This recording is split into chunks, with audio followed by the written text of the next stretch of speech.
Welcome to the show, guys. Thank you. Welcome to Sonic Dorms. Thank you.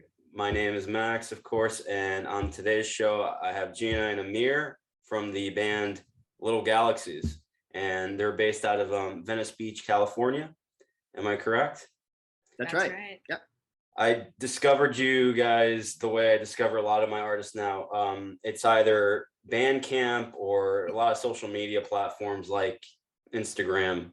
You guys came up just as a sponsored artist, and I was like, checked out the latest single, the title track off of your new release, your sophomore release, which comes out this Friday, September 10th. The title track is Waking See. It's fantastic. That hooked me right away, and absolutely hypnotic. So congrats, guys, for it's incredible, really. Thank you so much. Thank you so much for listening, and really happy that you connected with us. We love people discovering us and finding some way and connecting with them and becoming friends with people who are strangers and listen to our music. And it's great to connect. I think it's like I think it's a healthy way alternative to everything now. Everyone's kind of in their own music bubble now and has their own way because there's no gatekeepers anymore in the music industry. So we kind of just have to formulate our own ideas on what we like and discover our own artists. It's our own responsibility, I think, as fans to make that leap and take that journey, right? To find the artists that we may end up loving and enjoying wholeheartedly, correct? Totally. Yes. A little bit of faith to just to give a listen to new things and to absolutely. So I love what I picked up on. What my ears picked up on is that there's as you guys put in your bio on your website on littlegalaxies.com, the multi-dimensional sort of sonic atmospheres of the sound. Just there's almost like this is like headphone music to me. So well produced, and once you're in it, I mean, I was kind of lost in it. There's like a psychedelia to it, but it's also got a groove factor. I think that's what hooked me. And it's very spacey and cosmic, but it chugs along and it kind of reels you in and it's moving. And thank you. And with your vocals, I mean, fantastic. I mean, again, that's another I think incredible facet of this band is that voice and your vocal approach. Thank you. I really appreciate hearing all that. And that's definitely the sound that we've been going for over the years. Accidentally. I mean, it just happens to be our sound. Yeah. Right. And Amir has amazing skills with his pedal board and making different sounds from his pedals and using the theremin. There's no synths or loops or computer sounds on the record. Anything that sounds like that, it's really guitar or bass going through effect pedals. I also use vocal effects live. I use echo. So a lot of the effects you're hearing on the tracks as well, I did live as well. No, and that's awesome that you mentioned that because the overall sound is definitely atmospheric because I definitely use a lot of delays, echoes and reverbs. As far as the dramatic effects, it's like, I have a pretty wide array of effects that I use. I never try to force anything, right? So if something is called for, kind of like special effects in the movie, sometimes too much is too much. Mm-hmm. So if, there's a lot of pedals there, but for most of the songs, usually just delay. Some songs, there'll be, some more dramatic effects that sound like synthesizer. And that was really great what you said about it being spacey, but still like having a groove, because I think that, it's important to kind of ground the song so it's so it doesn't float off too far into space, because then it just becomes like ambient music, which is cool too. But we try to be somewhat song based, where we can like deliver the song to the listener and they can get that experience, but they can also get that atmospheric vibe, like you were saying, like headphone music. For sure, I definitely agree with you there. I feel like the music is best experienced on headphones, so you can get that fully atmospheric kind of 3D vibe. And so you can hear all the nuance and the little things that might be in the background that might not cut through, like on a phone, for instance, like how half people might listen, which I totally understand. We do the same sometimes. You want to hear a song really quick and the phone's there. Then if you really, really love it, you want to take it to the next level as far as listening experience, I would say putting on headphones or on a real stereo definitely elevates it. So thank you. And we have a lot of friends too who have listened on their headphones in the desert, like stargazing. and we Yeah. think it pairs So really well with that Yeah, too. it's cool hearing those stories. Yeah. Yeah, you mentioned songwriting as well, and I think for me personally, as a music listener, I'm a huge production nerd and geek, but at the end of the day, to me, the songwriting is king.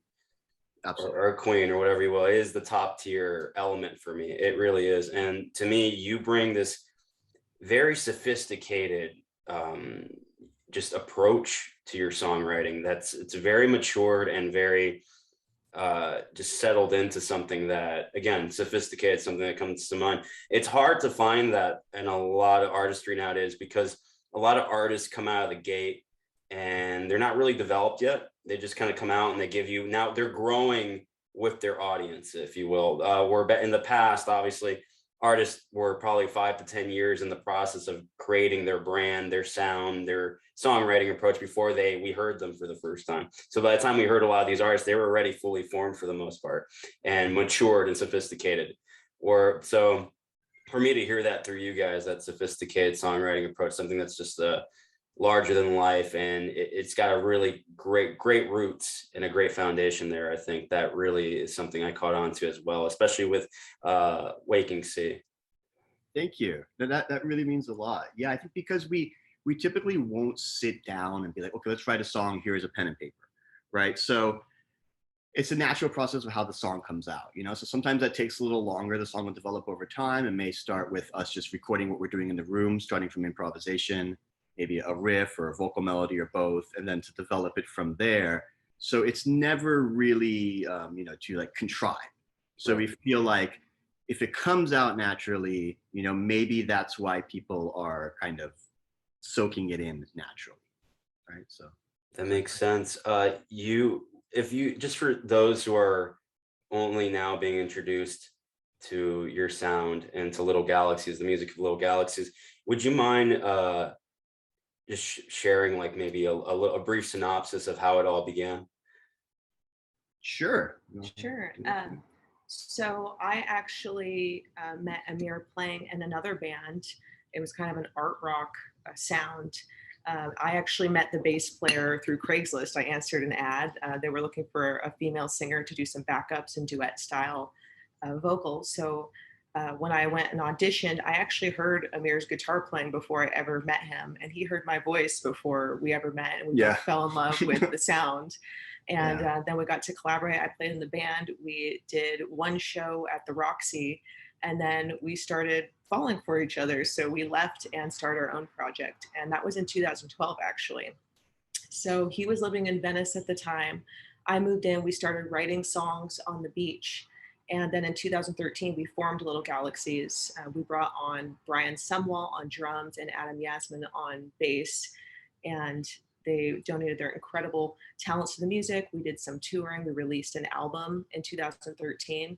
And then I was actually in a car accident at the end of 2014. So we took a 3-year hiatus. And so we've reformed the band a few times, but Amir and I are the core of the band, I would say. That's right, yes. It was actually the Tom Pretty, this a Tom Petty tribute. It was about a year before he had died. Our friends, Rose and Amy from Software Sex Productions, had put on this Tom Pretty show, which was a female fronted bands or artists performing Tom Petty songs. And that kind of brought us back a little bit, if you will. We kind of dusted some stuff off, and that was our first performance, although it was Tom Petty songs in years. And then that really kind of lit something under us to kind of get things going again. Yeah.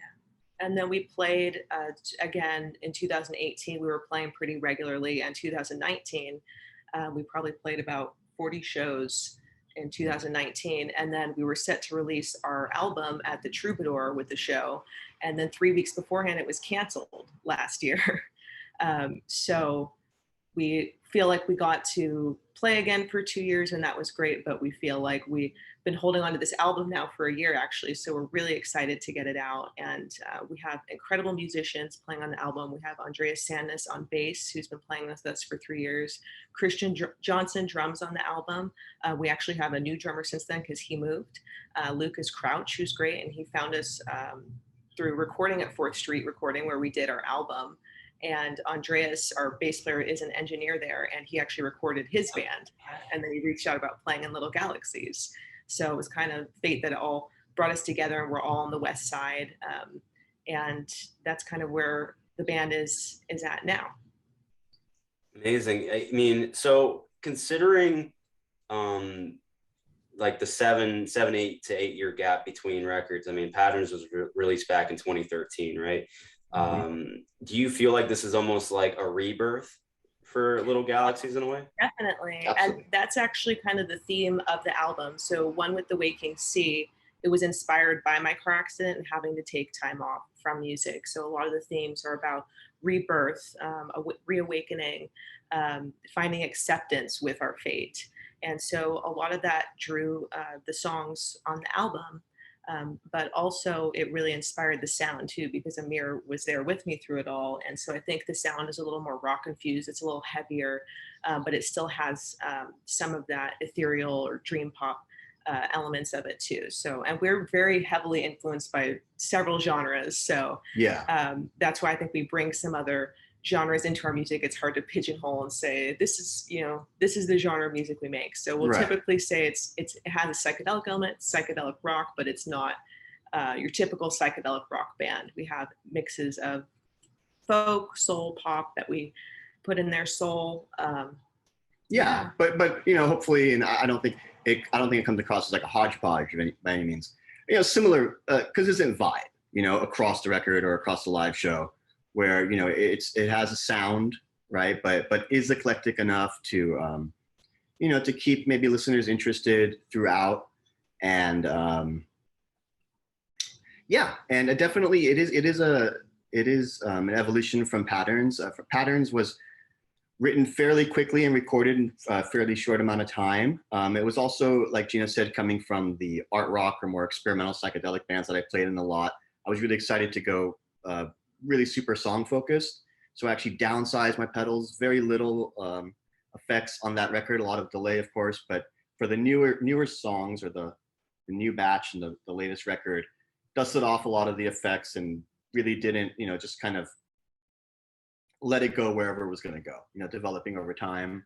There isn't actually a ton of overdubs on the record, but what's there is, I'd say, maybe just a little bigger and a little more, maybe just more dynamic and maybe more eclectic. And I think, as Amir was saying, we didn't have as much time to sit with the songs, the first record, and some of those songs were actually written in one sitting, or we didn't change anything about the lyrics or the music. Like it was, written how it was. And we liked taking the natural approach, especially when so many songs right now are written on computers and with loops, and there's not, they're not going to a studio and doing a full production. So for this record, we did want to produce the songs a little bit more, and we did have more time to sit with them and evolve them.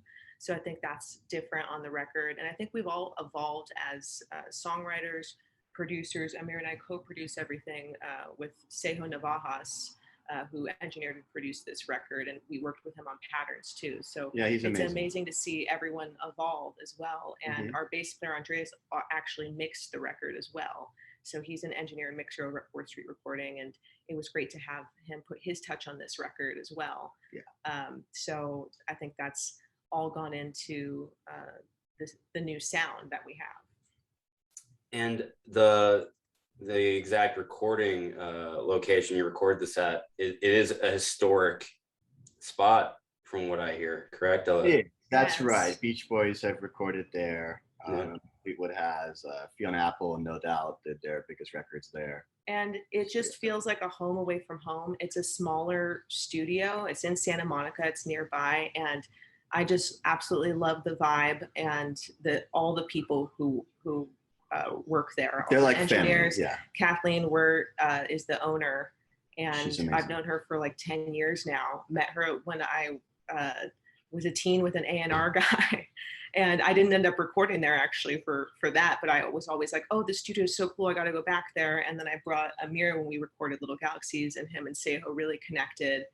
And Sejo is just the best. And he's so fast and so knowledgeable and really skilled. And they actually have a new board that they got for that we used for this album. That's right. And he's just a great guy in general. So it's always just good vibes and just like family being there. So that helps. Yeah. We actually did a camping trip with them last year. So it's cool to be able to hang and make music and support them too. We send a lot of our friends to record at 4th Street, and everyone's always really stoked. Yeah. Awesome, guys. What can people expect? Because I'm again old school in my approach to album listening. I kind of like to be surprised. I don't like when artists release too many singles. I want to have the album experience day one, listen to it from top to bottom. I still believe in that. So I've only heard the one single that you've released. I can't wait to dive into this record and be surprised, and hopefully just experience all the twists and turns throughout. What can you say you want listeners to gravitate towards when they listen to this album overall? I think you nailed it when you said a headphone listening experience. Yeah. Right. So I would say put that 43 minutes away if you can. And that's so much to ask for people nowadays, right? But there are still people, like you and like myself, who want to sit down and have that experience, right? I mean, that was my whole high school and 20s and those formative years of the music, of just sitting there and just holding the album in our hand and listening to it, right? And just experiencing it. So I would say, give it a chance to sit down with. And I think that they will find themselves, with an experience and like a journey, if you will, not to sound like too cheesy, but that they'll enjoy, and that it I feel like there is something to it that has that album feel, and that's why we want to release a vinyl next year, actually. And it definitely is a journey, because it does follow like my journey, my personal journey to healing, but also sonically, I really think with the production, it takes you on a journey. The first sound on the record is actually the ocean at Venice Beach that Amir went and recorded. That's right. Yeah, over here. And then he mixes in his crazy sounds from his pedals, and it sounds very Star Wars. By the way, he's a huge Star Wars fan, so yes, very influenced by Star Wars and the music. And but earliest influence was probably definitely John Williams as far as Goosebumps from music. I'd say. Right. Very symphonic. Yes. Yeah. Incredible. Yeah. Symphonic, beautiful melodies within there. So. And then I think kind of goes through these different themes like we talked about, of rebirth and acceptance, but also getting closer to the things that you love and the people that make you feel good, the things that make you feel larger than life. So there's a lot of themes there, and then it kind of resolves into this powerful song at the center of the universe that gets really heavy and then leads you out of the record. So I really think it is a journey. There's a couple instrumental tracks on there as well that kind of separate the beginning and the middle. Yes, it does definitely take you on a journey thematically and sonically as well. And we do have some guest musicians on there. So we have Ken Oak on cello and Phoebe Silva on violin. They play on 2 songs, play on Waking Sea and they play on Fate. And then we have the awesome Danny Levin on cornet horn and baritone horn on a couple tracks, and It's Natural and the instrumental before that to Fall. So we're really happy to have that there as far as like the dynamic of different instruments, because again, we have so many different influences and we love all sorts of instrumentation. So to have them there, it's nothing like in your face and like, oh, that sounds like it's a string section all of a sudden, but it's there. And some people may not realize it necessarily until they listen to it a couple times and they hear it. But I think that's, that's just how it ended up working out. You have something there, and how much of it you're going to use or how little, it comes down to these choices that really make a difference in the nuance of the song. Right. In this current landscape with everything going on now, what is your current approach to what's coming? Every artist is doing things their own way right now, as far as like putting out music. Obviously, there's the whole live performance thing that's kind of up and down right now. So what's been your approach, if you don't mind me asking? How are you braving this storm at the moment? So we actually spent the last year making a lot of content. I hate using that word, making content, but we made some music videos, we made some music. A lot of times when we're playing a lot of shows, and I was playing in 4 bands pre-pandemic, so it's hard to have the time to write and to create, and that's what you're making music for is to be part of that creative process. So I think it's actually was nice to have some time to make some videos to go along with the tracks, and then also I started a record label as well. So I am doing a lot of the promotion for the records. So I've been behind the scenes doing that. We haven't been playing shows. We haven't been quite ready to do that yet, as far as just feeling comfortable doing that. But also our bass player does live part-time in Norway. He's from Norway originally, and he actually does sound at music festivals there during the summer. So he's been gone this summer. So we just wanted to kind of test the waters again, release some new music, see how people are feeling. If they're, I think this past year releasing music, I don't feel like it was a good time with how everyone was feeling. I didn't feel like promoting the music, putting in people's faces when they might be dealing with their own crisis. But I think this record also can help with that. I think a lot of the world has been dealing with trauma the past year. So we felt like it was the right time to release. I think people are feeling better, or more comfortable in the world, and we're starting to release that. And I hope this helps people who have had any traumatic experiences over the past year with the disruption of our lives. Yeah, that's right. And we still stayed as a pod and a unit as far as the band. So we would still get in the room from time to time. We actually wrote a few new songs that we're really really excited about. We even went out to Joshua Tree and actually recorded us performing them live. That should be the next release on the horizon sometime next year. So we already have a new batch of songs. Almost a new little changes as far as the vibe, but we're really happy with it. It's a natural evolution. So yeah, excited to share that too. But one thing at a time, because we still have this release. And we are planning to play some shows soon. We are. Andres is back. So we're going to get in the room and rehearse. We're just not sure exactly when that will be. Yeah, so we definitely will be playing shows. As far as like a release show, we don't know if we'll have an official one now, of course, but again, for the vinyl release next year, we should hopefully have a show for that as far as official album release show, even though it'll be the vinyl re-release, if you will. Fantastic. For just to let anybody know who's interested, on littlegalaxies.com, they can pre-order the album in the CD format if they'd like to purchase it that way, right? At the moment. That is right. It's littlegalaxiesband.com. Yes. Littlegalaxiesband.com. For people who still like the listening experience or want to hold something in their hands, even if they don't have a CD player, it does come with the download. It does come with the download. I actually have it right here. So it's littlegalaxiesband.com, and this is the amazing Polaris Castillo. Yeah, he does our artwork. Who does our artwork, Missing Cosmonaut on Instagram. He's amazing. He does really cool spacey art. Is that a digipack? Yeah. Absolutely. Yeah. It's wonderful. Oh, here we go. Yeah, it's like it's a wallet. So very similar to Yeah. Our first CD was a digipack, and it comes with the booklet. Of course, back then more people had ways to play CDs. I love CDs still, so awesome. Yes. So we did a short run, just a limited run. We will be doing the vinyl, like Amir said, but it does take a while. It's a long process, yeah. Yes. So we weren't going to have that done in time, but next year, look out for that. Yeah.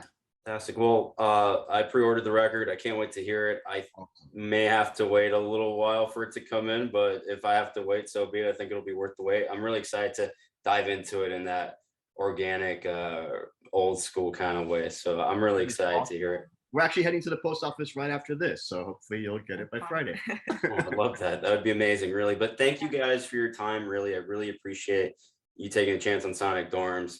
We're almost at a year that this has been active. It's a passion project of mine, just reaching out to musicians from all around the world to share their love and passion for music.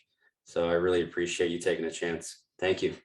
Thank you, Max. So yeah, it's been great talking to you. Really appreciate everything. And yeah, thanks for reaching out. Yeah, best wishes. I really believe in you guys, like I do with all my artists that come on the show. I really am enamored, and I really wish you guys nothing but the best. You guys are incredible. So best wishes on your journey through life and music. Thank you so much, Max. Really appreciate that. Absolutely. Hope to connect again soon. Yeah, absolutely. Let's do it again soon. Till next time. Thanks so much. Thanks, Max. Have a good one. Take care.